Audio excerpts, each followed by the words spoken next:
والصلاة والسلام على رسول الله। ঐতিহ্যবাহী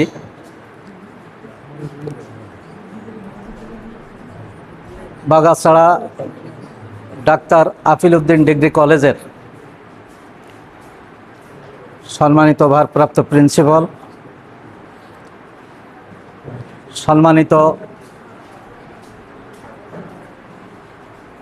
প্রভাষক ও সহকারী অধ্যাপকবৃন্দ, আসসালামু আলাইকুম ওয়া রাহমাতুল্লাহ। লম্বা সময় আমরা ব্যয় করব না, আপনাদের কষ্ট দেব না। আপনাদের মাঝে আসছেন বাংলাদেশ জামাত ইসলামীর কেন্দ্রীয় কর্মপরিষদ সদস্য এবং শার্শা উপজেলার আগামী জাতীয় সংসদ নির্বাচনের জামাত মনোনীত প্রার্থী, আমাদের সকলেরই শ্রদ্ধাভাজন পরিচিত আজন্ম সমাজসেবী মোহতারাম মাওলানা আজিজুর রহমান। উনি আপনাদের সাথে শুভেচ্ছা বিনিময় করবার জন্যই আগমন করেছেন। আমি মোহতারামকে আপনাদের সাথে শুভেচ্ছা বিনিময় করবার জন্য বিনীত অনুরোধ করছি।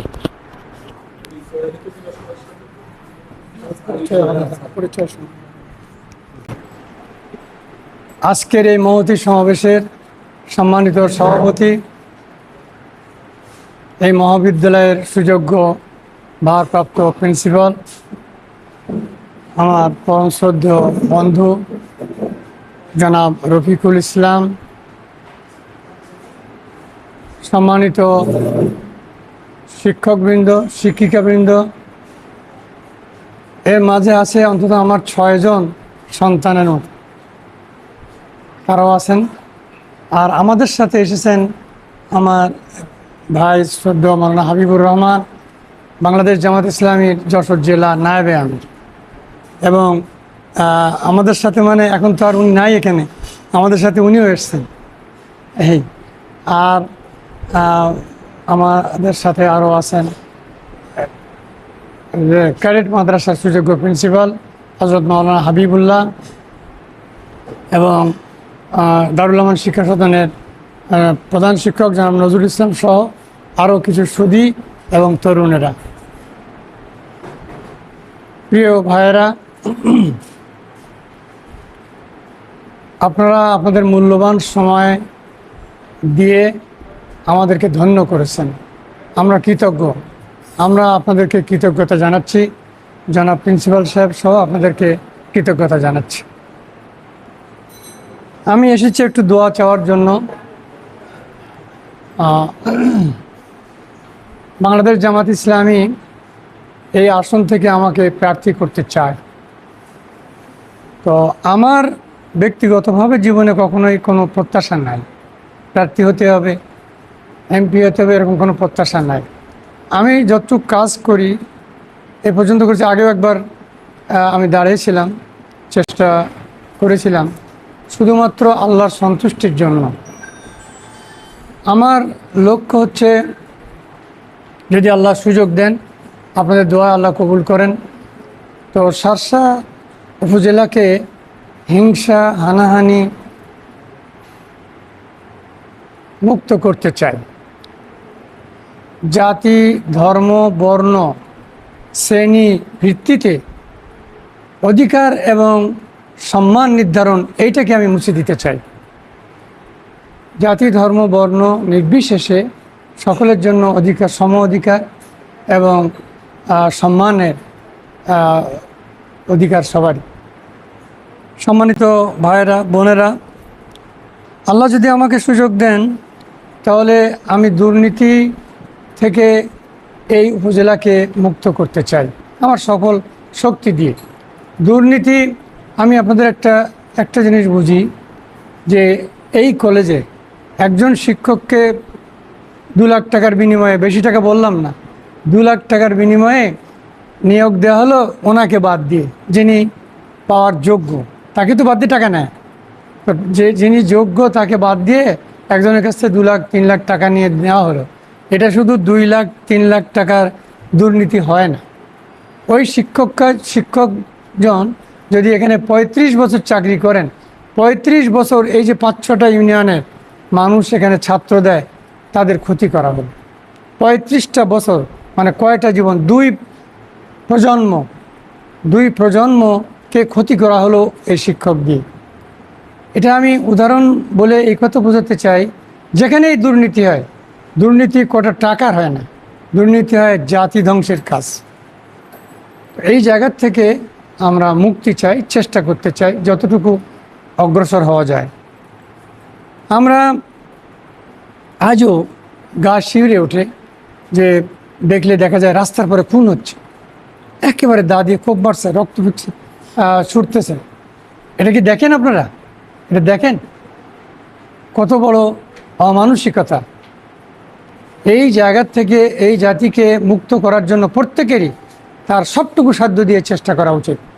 তা নইলে মানবতাকে তিনি তার সম্মান করা হয় না, মানবতা রক্ষার তার কোনো দায়িত্বই নাই। এই জায়গার থেকে জাতিকে রক্ষা করা দরকার। তারপরে আমরা আরও দেখি চোখে দেখেছি আর শুনছি সব সময় যে চাঁদা নেওয়া হচ্ছে 10, 20, 30 হাজার, 50 হাজার, 1 লাখ, 2 লাখ সালিশের নামে, আরও বিভিন্ন জিনিস, দোকানের নামে, ব্যবসার নামে। যে ছেলেরা নিচ্ছে, চিন্তা করেন এই ছেলেদেরকে আমরা কোথায় ফেলে দিয়েছি। এর জন্য কি আমাদের কোনো দায় নাই? আমরা যারা এই প্রবীণ, আমরা যারা এই সমাজের নেতৃত্ব করছি, তাদের কি কোনো দায় নাই? এই জায়গাটা তাদেরকে আমরা ঠেলে দিয়েছি। তো এই জায়গার থেকে তাদেরকে মুক্ত করা দরকার, নাহলে আল্লাহ আমাদের ছেড়ে দেবেন না, আল্লাহ ছেড়ে দেবেন না। তো এই জায়গার থেকে বাঁচানোর চেষ্টাই আমাদের থাকবে ইনশাআল্লাহ। আর তাছাড়া বাংলাদেশ জামাত ইসলামী যেটা চায়, এই শিক্ষা, এই যে মাধ্যমিক, উচ্চ মাধ্যমিক, এই শিক্ষাগুলো, টোটাল শিক্ষাটাই সরকারিকরণ করে শিক্ষকদের সম্মান বাড়ানো, শিক্ষার মান বাড়ানো, শিক্ষা প্রতিষ্ঠানগুলো মান বাড়ানো, যাতে আমাদের ছাত্ররা তারা এই পৃথিবীতে একটা সম্মানজনক জীবন পায়। আপনারা খেয়াল করবেন, যদি খুব ভালোভাবে 1 থেকে 1.5 বছরের ট্রেনিং দেওয়া হয়, অন্তত 20টা ট্রেড আছে, যদি সত্যি ট্রেনিংয়ের মতো ট্রেনিং দেওয়া হয়, আমাদের ছেলেদেরকে বিমান ভাড়া দিয়ে লোক নিয়ে যাবে। কারণ সৌদি আরব না হলে তো তারা লোক না হলে বাঁচে না, আমেরিকাও বাঁচে না, মালয়েশিয়াও বাঁচে না, তারা নিয়ে যাবে। কিন্তু আমরা এই জায়গায় কোনো দায়িত্ব পালন করি না, ফলে আমার ছেলেটা কি হয়, বেকার, এবং এই ছেলেটাকে চুরি করে যেতে হয়। তো এই জায়গার থেকে আমাদের দেশকে বাঁচানো দরকার, আর এই ব্যাপারে আমাদের সবার দায়িত্ব রয়েছে। তো আপনারা আমাদের সমাজের মধ্যে, দেশের মধ্যে উচ্চশিক্ষিত, তো আপনাদের কাছে আমি দোয়া চাই, সহযোগিতা চাই, যে এই জায়গাগুলোই আমরা যেন কাজ করতে পারি। আপনি চিন্তা করেন কতটা অভিভাবকহীন আমরা মানুষ। আপনারা কি লক্ষ্য করেছেন, একটা লোক 10 বিঘা 15 বিঘে কী করতেছে, ভেড়ি করতেছে। 10 বিঘা 15 বিঘা ভেড়ি করে সে 200 বিঘা জমির ধান নষ্ট করে দিচ্ছে। এটা কি আপনারা জানেন? এটা হয়? দিব্যি হচ্ছে, একটু মাঠে নেমে দেখেন, এখানে করতেছে ভেড়ি, টোটাল উত্তর পাশের ধান, আর কোনোদিন একটি ফসল হচ্ছে না। তাহলে এগুলো কি, এই ভেড়ি কি বৈধ?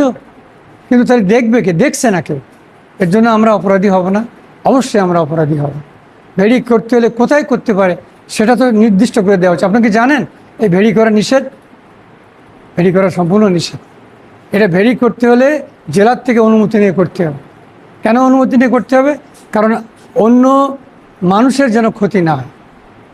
তা আমাদের কি সেগুলো অনুমতি নেওয়া হয়? বরং আমাদের কি হয়েছে সেটা হচ্ছে, যার জমি তার অনুমতি না নিয়েই তার জমিতে ভেড়ি করে ফেলেছে। এটা জানেন কেউ আপনারা? অনেক, আমার মনে হচ্ছে জানেন না। আমার কথা কি সত্য নয়? এই বাগাসরা মাঠে নেমে দেখেন কত লোকের জমি নিয়ে নেওয়া হয়েছে। তার অনুমতি তো অনুমতি কোথায়?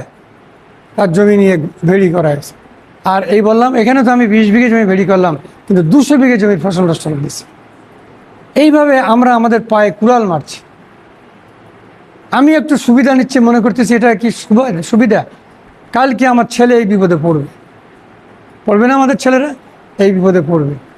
তো এই জায়গার থেকে আমাদেরকে বাঁচার চেষ্টা করতে হবে। তো প্রিয় ভাইয়েরা এবং আমার সন্তান যারা, তারা আমি আবেদন জানাই যে আপনারা যে আমাদেরকে সময় দিলেন এজন্য আমরা কৃতার্থ। আমি কৃতজ্ঞতা জানাচ্ছি। মূল্যবান সময় দিলেন, আমাদের ম্যাডামগণ দিলেন, এজন্য কৃতজ্ঞতা জানাই। আর আপনাদের কাছে দোয়া চাই, আল্লাহ যতদিন আমাকে হায়াতে রাখেন, মানুষের কল্যাণে কাজ করার শক্তি যেন আল্লাহ রাখেন। আমার তৌফিক ইল্লা বিল্লাহ। আসসালামু আলাইকুম রহমতুল্লাহ। যদি দেখেন, আমি আপনাদের গ্রামের মানুষ হিসেবে, আপনাদের নিকটের মানুষ, কোনো প্রশ্ন থাকলে, কোনো কথা থাকলে, কোনো সাজেশন থাকলে আল্লাহর রাস্তায় বলবেন, তাহলে আমি নিজেকে ধন্য মনে করব। কোনো প্রশ্ন, কোনো সাজেশন বলেন।